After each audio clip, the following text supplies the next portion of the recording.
High friends, welcome to my channel জ্যোৎস্নার পাকশালা। আশা করি সকলে ভালো আছেন। আজ আমি আপনাদেরকে দেখাবো ফুলকপি চিংড়ির রেসিপি। ফুলকপি চিংড়ি বানাতে আপনারা সকলেই কম বেশি জানেন। আমি কিভাবে বানাই সেই রেসিপি আজ আমি আপনাদেরকে শেয়ার করব। এখানে আমি মিডিয়াম সাইজের একটা ফুলকপি নিয়ে নিয়েছি। বটির সাহায্যে ফুলকপিটাকে কেটে নেব। আপনারা ছুরির সাহায্যেও ফুলকপিটাকে কেটে নিতে পারেন। ফুলকপির ফুলগুলোকে আমি হাতের সাহায্যে ভেঙে ফুলকপির ফুলের ডাঁটাটাকে বটির সাহায্যে একটু কেটে ডাঁটাটাকে লম্বালম্বি একটু কেটে নেব। দেখুন, ফুলকপিটাকে আমি খুব ভালো করে এইভাবে কেটে ধুয়ে নিয়েছি। দুটো বড় আলু খোসা ছাড়িয়ে ধুয়ে বড় বড় চৌকো আকারে কেটে নিয়েছি। ফুলকপি চিংড়ি বানানোর জন্য আমি 250 গ্রাম চিংড়ি মাছ ভালো করে বেছে পরিষ্কার করে ধুয়ে নিয়েছি। চিংড়ি মাছেতে এখন আমি পরিমাণ মতো নুন এবং হলুদের গুঁড়ো দিয়ে দেব। নুন এবং হলুদের গুঁড়ো দিয়ে দেওয়ার পরে চিংড়ি মাছের সাথে খুব ভালো করে মিশিয়ে 10 মিনিট রেখে দেব। গ্যাসের মধ্যে কড়াইতে আমি প্রায় 500 ml জল এবং সামান্য পরিমাণে নুন দিয়ে দিয়েছিলাম। জলটা গরম হয়ে গেলে কেটে ধুয়ে রাখা ফুলকপির টুকরোগুলো জলের সাথে যোগ করব। ফুলকপিগুলো দিয়ে দেওয়ার পরে 2 মিনিট গ্যাসের ফ্লেম হাইতে রেখে একটু ফুটিয়ে নেব। ফুলকপি রান্না করার আগে আমি সবসময় ফুলকপিটাকে এইভাবে একটু জলেতে ফুটিয়ে নিই, যাতে ফুলকপির মধ্যে কোনো পোকা থাকলে সেটা বেরিয়ে আসে। 2 মিনিটের বেশি ফুলকপিটাকে ফোটাবো না। আমার 2 মিনিট ফোটানো হয়ে গিয়েছে। জল ঝরিয়ে ফুলকপিগুলোকে আমি একটি পাত্রে নামিয়ে রাখবো। গ্যাসের মধ্যে কড়াইতে পরিমাণ মতো সরষের তেল দিয়ে দিয়েছি। তেল গরম হয়ে গেলে ফুলকপিগুলোকে এই তেলের সাথে দিয়ে দেব। ফুলকপিগুলো দিয়ে দেওয়ার পরে পরিমাণ মতো নুন এবং হলুদের গুঁড়ো দিয়ে দেব। নুন এবং হলুদের গুঁড়ো দিয়ে দেওয়ার পরে ফুলকপির সাথে খুব ভালো করে মিশিয়ে নেব। 5 থেকে 7 মিনিট ধরে ফুলকপিগুলোকে গ্যাসের ফ্লেম মিডিয়ামে রেখে ভেজে নেব। কখনোই গ্যাসের ফ্লেম হাইতে রাখবো না, সেক্ষেত্রে ফুলকপির উপরগুলো ভাজা হয়ে গেলেও ভেতরটা কাঁচা রয়ে যাবে। ফুলকপি যত ভালো করে ভাজা যাবে খেতে ততই টেস্টি হবে। গোল্ডেন ব্রাউন করে ফুলকপিগুলো আমি ভেজে নিয়েছি। এখন একটি পাত্রে নামিয়ে রাখব। ফুলকপিগুলো ভেজে নেওয়ার পরে কড়াইতে যে পরিমাণ তেল ছিল তাতে কেটে ধুয়ে রাখা আলুগুলো দিয়ে দেব। পরিমাণ মতো নুন এবং হলুদের গুঁড়ো দিয়ে দেব। আলুর সাথে নুন এবং হলুদ গুঁড়োটাকে খুব ভালো করে মিশিয়ে নিয়ে গ্যাসের ফ্লেম লোতে রেখে ঢাকা দিয়ে দেব 5 মিনিটের জন্য। 5 মিনিট পর ঢাকা খুলে দেখব আমার আলুগুলো ভাজা হয়েছে কিনা। দেখুন, আলুগুলো আমার কত সুন্দর ভাজাও হয়ে গিয়েছে এবং প্রায় অর্ধেক পরিমাণ সেদ্ধও হয়ে গিয়েছে। এখন একটি পাত্রে নামিয়ে রাখব। এরপর আমি নুন এবং হলুদ মাখিয়ে রাখা চিংড়ি মাছগুলো ভেজে নেব। কড়াইয়ের মধ্যে চিংড়ি মাছগুলো দিয়ে দেওয়ার পরে আমি সামান্য পরিমাণে একটু সরষের তেল যোগ করব। আপনারা সমস্ত রান্নাটা সরষের তেলেও বানাতে পারেন বা পছন্দ মতো যে কোনো তেলে ব্যবহার করতে পারেন। আমি এখানে সমস্ত রান্নাটা সরষের তেলে বানিয়েছি। চিংড়ি মাছটাকে 3 থেকে 4 মিনিট খুব ভালো করে ভেজে নেব। তবে বেশিক্ষণ ধরে ভাজবো না। খুব বেশিক্ষণ ধরে ভাজলে চিংড়ি মাছটা শক্ত হয়ে যেতে পারে। চিংড়ি মাছটা আমার খুব সুন্দর করে ভাজা হয়ে গিয়েছে। এখন একটি পাত্রে নামিয়ে রাখব। কড়াইতে আবারও আমি পরিমাণ মতো সরষের তেল দিয়ে দেব। তেলটা গরম হয়ে গেলে 2টো তেজপাতা মাঝ বরাবর কেটে তেলের মধ্যে যোগ করব।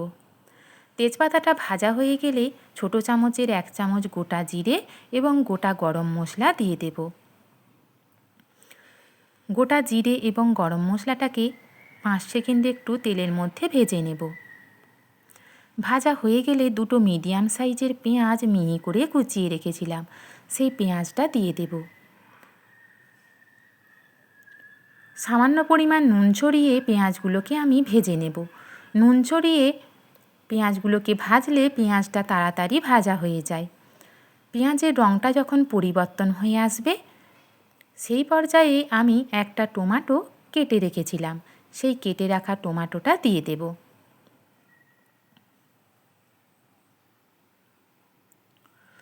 টমেটোটা দিয়ে দেবার পরে পেঁয়াজের সাথে খুব ভালো করে মিশিয়ে টমেটোটাকেও ভেজে নেব। পেঁয়াজ এবং টমেটোটা আমার খুব ভালো করে ভাজা হয়ে গিয়েছে। এই পর্যায়ে 6 থেকে 7 কোয়া রসুন থেতো করে রেখেছিলাম, সেই থেতো করে রাখা রসুনটা দিয়ে দেব এবং খুব ভালো করে ভেজে নেব। রসুনটা আমার ভাজা হয়ে গিয়েছে। হাফ ইঞ্চি আদা মিহি করে বেটে রেখেছিলাম, সেই বেটে রাখা আদাটা এখন আমি তেলের মধ্যে দিয়ে দেব। আদাটা দিয়ে দেবার পরেও পেঁয়াজ, আদা, রসুন এবং টমেটোটাকে খুব ভালো করে ভেজে নেব। দেখুন, এগুলো আমার খুব সুন্দর করে ভাজা হয়ে গিয়েছে। এই পর্যায়ে বাড়িতে থাকা কয়েকটা ঘরোয়া মশলা তেলের মধ্যে যোগ করব। ছোটো চামচের 1 চামচ হলুদের গুঁড়ো, 1 চামচ জিরে গুঁড়ো, 1 চামচের একটু কম ধনে গুঁড়ো, 1 চামচ শুকনো লঙ্কার গুঁড়ো দিয়ে দেব। সমস্ত মশলাগুলো দিয়ে দেবার পরে একটু মিশিয়ে নিয়ে আমি সামান্য পরিমাণে জল দিয়ে দেব, যাতে মশলাটা পুড়ে না যায়। জল দিয়ে দেবার পরে যতক্ষণ না মশলাটা থেকে তেল ছেড়ে আসছে ততক্ষণ পর্যন্ত কষিয়ে নেব। এখন আমি হাফ চামচ চিনি যোগ করব। চিনি যদি আপনারা পছন্দ না করেন সেক্ষেত্রে স্কিপও করতে পারেন, তবে সামান্য পরিমাণে চিনি দিলে তরকারি খেতে যেমন সুস্বাদু হয়, রঙটাও অসাধারণ হয়। মশলাটা থেকে আমার তেল ছেড়ে এসেছে। এখন ভেজে রাখা ফুলকপি এবং আলুগুলো মশলার সাথে দিয়ে দেব।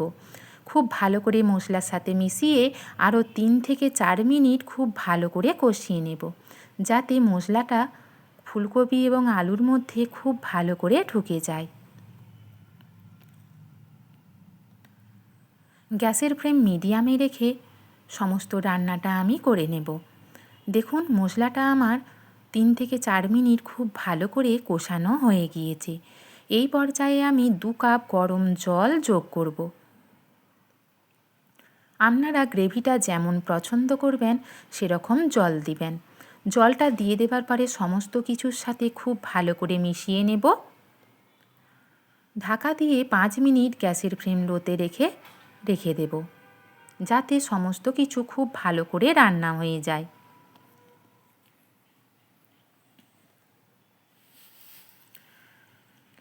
5 মিনিট পর আমি ঢাকা খুলে দেখে নেব আমার ফুলকপি এবং আলুটা রান্না হয়েছে কিনা। দেখুন, খুব সুন্দর করে রান্না হয়ে গিয়েছে। এই সময় আমি ভেজে রাখা চিংড়ি মাছগুলো দিয়ে দেব।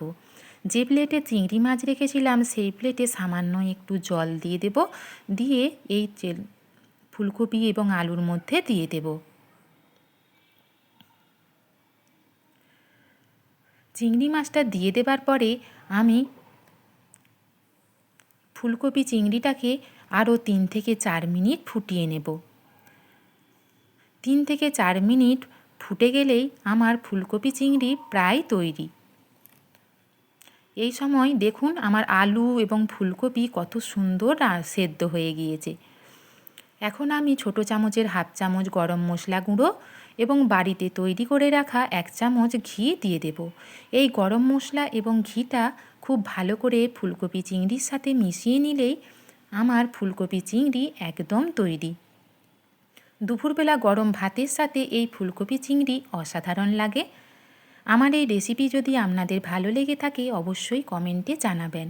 নতুন নতুন রেসিপি পেতে আমার চ্যানেলটি সাবস্ক্রাইব করার অনুরোধ জানালাম। পাশে থাকা বেল আইকনটি অবশ্যই প্রেস করবেন। আমার রেসিপি দেখার জন্য নমস্কার।